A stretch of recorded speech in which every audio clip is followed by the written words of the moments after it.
Hello friends, नमस्ते। DBG education में आपका स्वागत है। चलिए, आज का जो हमारा टॉपिक है वो टॉपिक है संविधान भाग 5 और हमने इसको 111 तक पढ़ लिया था, अनुच्छेद 111 तक 93 से लेके। अब हमारे सामने जो अगला अनुच्छेद है वो है 112। अब ये जो हम पढ़ेंगे, ये अनुच्छेद जो हम आज इस वीडियो में पढ़ेंगे वो सारे के सारे कहीं ना कहीं किसी न किसी रूप से आर्थिक गतिविधियों से संबंध रखते हैं, वित्त से संबंध रखते हैं, बजट से संबंध रखते हैं। इसमें अधिकतर जितने भी अनुच्छेद हैं, आर्टिकल्स हैं, वो आर्थिक चीजों से ज्यादा संबंध रखने वाले हैं। तो हम अनुच्छेद 112 की बात करें तो इसके सामने हमारा आता है वार्षिक वित्तीय विवरण।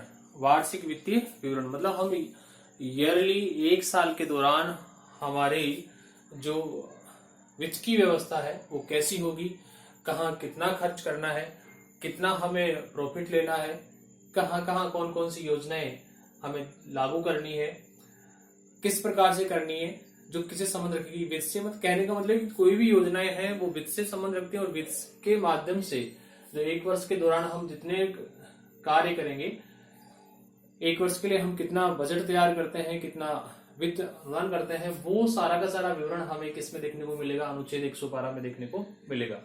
अनुच्छेद 112 कहें तो कह सकते हैं कि ये वार्षिक बजट होता है एक तरह से, या एक साल का वित्तीय विवरण होता है इसके अंतर्गत। फिर हम आगे बात करें अनुच्छेद 113। अनुच्छेद 113 है, वह कहता है संसद के प्राक्कलनों के संबंध में प्रक्रिया। संसद के प्राक्कलनों के संबंध में प्रक्रिया। तो विद्यार्थियों, इसका मतलब ये हुआ कि संसद के द्वारा जो भी कार्य किए जाते हैं, संसद के द्वारा जो भी कार्य प्रणाली अपनाई जाती है, जो वित्त से संबंधित है या कुछ ऐसी चीजें हैं विधेयक से संबंधित है, उन चीजों की प्रक्रिया किस प्रकार से होगी, उन चीजों को कैसे सिस्टम में लाया जाएगा, उन सब की नॉलेज हमें कहां से मिलेगी, अनुच्छेद 113 में। प्राक्कलनों का मतलब यहां होता है कार्य। क्या होता है? कार्य। और इसको हम एक प्राक्कलन समिति के माध्यम से समझे तो कह सकते हैं कि संसद के द्वारा जो भी कार्य किए जाते हैं उनकी जांच करना, उनकी जांच करना। और जांच करने की जो प्रक्रिया है वो किस में बताई गई है? अनुच्छेद 113 में बताई गई है। मतलब जो भी संसद के द्वारा जितने भी कार्य किए जाएंगे, जितने भी कार्य किए जा रहे हैं, उन सब की जांच करना, उनकी समीक्षा करना, उनकी समीक्षा के लिए कौन कौन सी प्रक्रियाएं, तरीके अपनाए जाएंगे, वो सारी की सारी चीजें हमें कहाँ मिलेगी? अनुच्छेद 113 में मिलेगी। फिर इसके बाद में अनुच्छेद 114, यह है विनियोग विधेयक।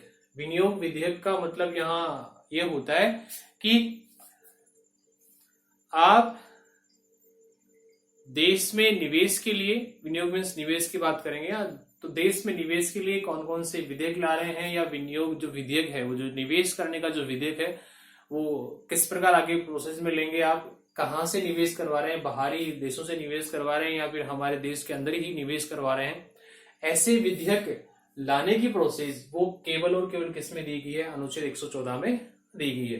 विनियोग से कंफ्यूज नहीं रहे, हम इस विनियोग को उठा के यहाँ अगर निवेश विधेयक भी कर दें तो वो भी क्या नहीं होगा? गलत नहीं होगा। हमें इस चीज का पता होना चाहिए कि विनियोग क्या होता है, निवेश होता है। और निवेश विधेयक कहने का मतलब देश में निवेश करना, चाहे बाहरी हो या फिर आंतरिक हो, वो हमें कहां मिलेगा? 114 में। इसके बाद में दे रखा है अनुच्छेद 115। अनुच्छेद 115 है, उसमें दे रखा है अनुपूरक अतिरिक्त या अधिक अनुदान। हम काफी समय से सुनते आ रहे हैं कि लोगों को सब्सिडी दी जाती है, कुछ सहायता प्रदान की जाती है, तो वो चीजें इसमें ही है कि जो राज्य को अनुदान दिया जाता है, राज्यों को जो सहायता दी जाती है, उसमें अतिरिक्त सहायता और मिलाई जाए, या कहें कि जो हमारा वित्त बजट होता है, विवरण जो उसका लिया जाता है, उसमें जो फिक्स है, भाई हमें साल में 10 रुपए खर्च करने हैं, तो उसके अतिरिक्त हम और चीजें उसमें शामिल कर लें, जो साल के 2 रुपए और बढ़ा लें, तो वो क्या होगा? अतिरिक्त अनुदान होगा। किसके लिए? उस वित्त के लिए, उस वित्त ईयर के लिए, या कहें कि उस बजट के लिए। अनुपूरक अतिरिक्त या अधिक अनुदान मतलब जो फिक्स है उससे अधिक सब्सिडी देना, अनुदान देना, सहायता उपलब्ध करवाना। ये किस में होगा? अनुच्छेद 115 में होगा। इसके बाद में अनुच्छेद 116 की बात कर लें तो इसमें दे रखा है लेखानुदान और प्रत्यानुदान। लेखानुदान और प्रत्यानुदान दोनों अलग चीजें हैं। लेखानुदान का मतलब तो ये हो गया संसद के द्वारा जो भी कार्य किए जा रहे हैं जो वित्तीय संबंधित हैं उनकी जांच पड़ताल करना, उनको जांचना, उनके लिए लेख तैयार करना या उनको एक सिस्टम से पेज वर्क करना, वो होगा। और प्रत्यानुदान का मतलब होगा कि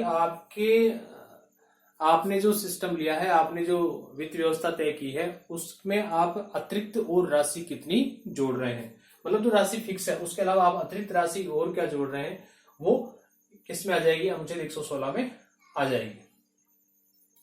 लोक लेखा समिति, इसमें लेखानुदान का जो काम किया जाता है वो किसके द्वारा किया जाता है? लोक लेखा समिति के द्वारा किया जाता है।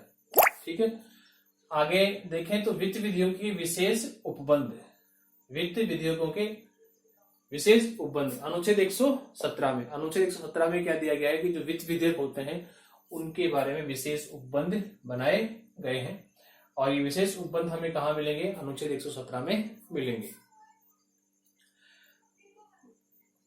कभी कभी हम कंफ्यूज रहते हैं इस बात को लेकर कि वित्त विधेयक और धन विधेयक क्या है, इनमें डिफरेंस क्या होता है। ये लगते समान है लेकिन इनमें डिफरेंस काफी कुछ होता है और इस डिफरेंस को हम थोड़ा सा क्लियरफाई कर लें तो कह सकते हैं कि जो वित्त विधेयक होते हैं उन वित्त विधेयक को आप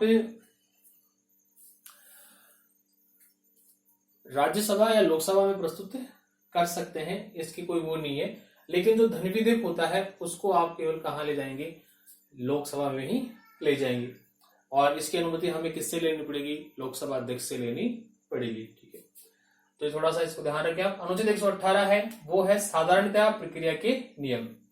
साधारणतया प्रक्रिया के नियम मतलब कहने का मतलब ये कि जो आपके विधेयक संसद में रखे जा रहे हैं उनकी सिंपल प्रक्रिया क्या हो सकती है, उनको संसद के सामने रखने की प्रक्रिया क्या हो सकती है, उन सब की जानकारी, उन सब के नियम जो है वो किसमें है? 118 में है। अभी एक कमेंट्स आया था उसमें बताया गया कि सर जितने भी विधेयक हैं उनको प्रस्तुत करने से पहले क्या हमें राष्ट्रपति की अनुमति लेनी पड़ रही है? नहीं, ऐसा नहीं है कि प्रत्येक विधेयक के लिए हमें राष्ट्रपति की अनुमति नहीं लेनी होती है। कुछ विशेष विधेयकों के लिए हमें राष्ट्रपति की अनुमति लेनी होती है। साधारणतया प्रक्रिया के नियम मतलब विधेयक को हम एक साधारण रूप से प्रस्तुत करते हैं तो उसके जो नियम बने हुए होते हैं वो हमें कहाँ मिलेंगे? अनुच्छेद 118 में मिल जाएंगे। फिर है अनुच्छेद 119। अनुच्छेद 119 है संसद में वित्तीय कार्य संबंधी प्रक्रिया का विधि द्वारा विनियमन।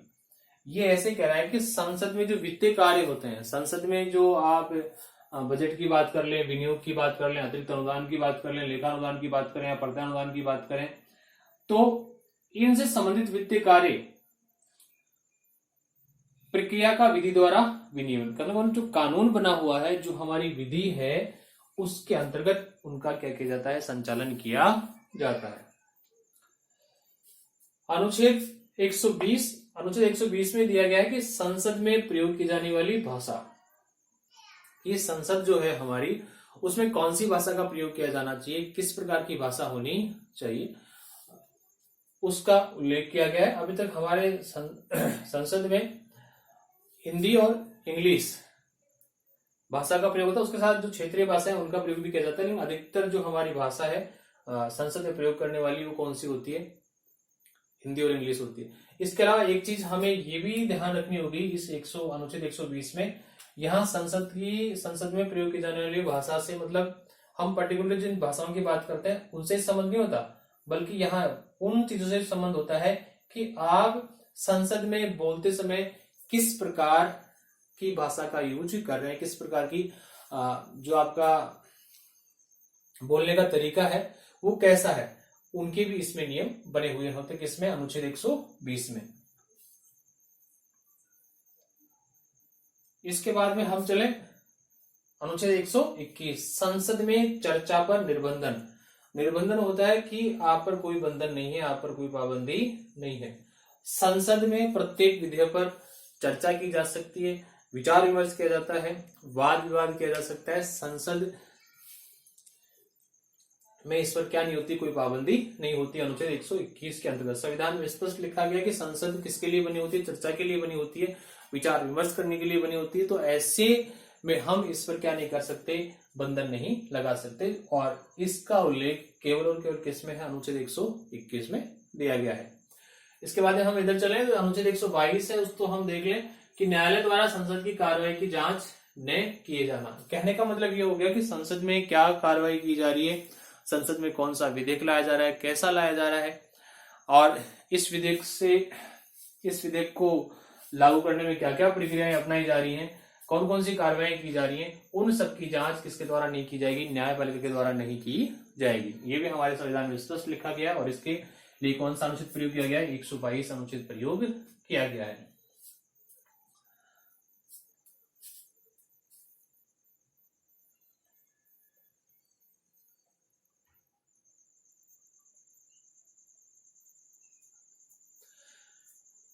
आगे देखिए अनुच्छेद 123।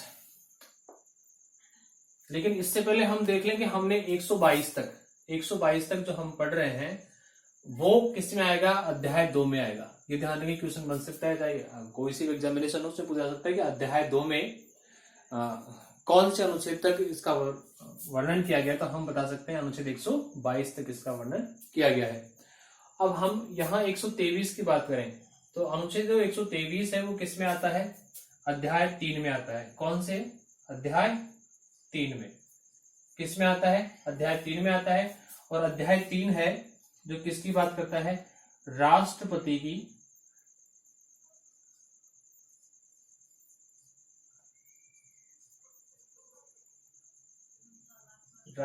की विधायी शक्ति, राष्ट्रपति की विधायी शक्ति की बात करता है। कौन सा, अध्याय 3 और आर्टिकल नंबर कौन सा, 123।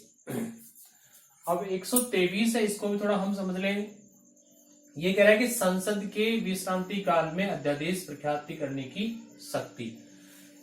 कहने का मतलब ये है कि संसद नहीं चल रही हो, संसद सत्र खत्म हो चुके हो, फिर भी हमारे सामने कुछ ऐसी चीजें आ जाती हैं जिसके कारण हमें संसद की जो बैठकें हैं वो वापस से शुरू करनी पड़ती है, बैठक बुलाना बहुत ही कंपल्सरी होता है। इसके लिए अनुच्छेद 123 का प्रयोग करते हुए राष्ट्रपति महोदय क्या करते हैं, एक अध्यादेश जारी करते हैं। और उस अध्यादेश को जारी करने के बाद संसद के दोनों सदनों की संयुक्त बैठक बुलाई जाती है। और उसकी अध्यक्षता किसके द्वारा की जाती है, लोकसभा अध्यक्ष के द्वारा की जाती है। तो डियर फ्रेंड, ये था हमारा आज का अंतिम वीडियो किसका, अध्याय 2 और अध्याय 3 का। जो अगला वीडियो आएगा वो आएगा अध्याय 4 का, उसमें हम पढ़ेंगे संघीय न्यायपालिका। और इसका वीडियो मैंने पहले अपलोड कर दिया, तो मैं उसको फिर से आपके सामने रख दूंगा। और जब हम अगला वीडियो पढ़ेंगे तो वो फिर दूसरे अध्याय से पढ़ेंगे। अगर आपको हमारा वीडियो अच्छा लग रहा है, आपके समझ में आ रहा है, तो आई होप कि आप चैनल को लाइक करेंगे, शेयर करेंगे और सब्सक्राइब करेंगे। अपने जो फ्रेंड सर्किल हैं, ग्रुप्स बनाए हुए हैं या किसी ग्रुप से जुड़े हुए हैं, तो प्लीज आप उनमें शेयर और लाइक कर दें, सब्सक्राइब बढ़ाने की कोशिश करें। आप जितना सपोर्ट करेंगे हम उतना ही अच्छा करने की कोशिश करेंगे। जय हिंद, जय भारत।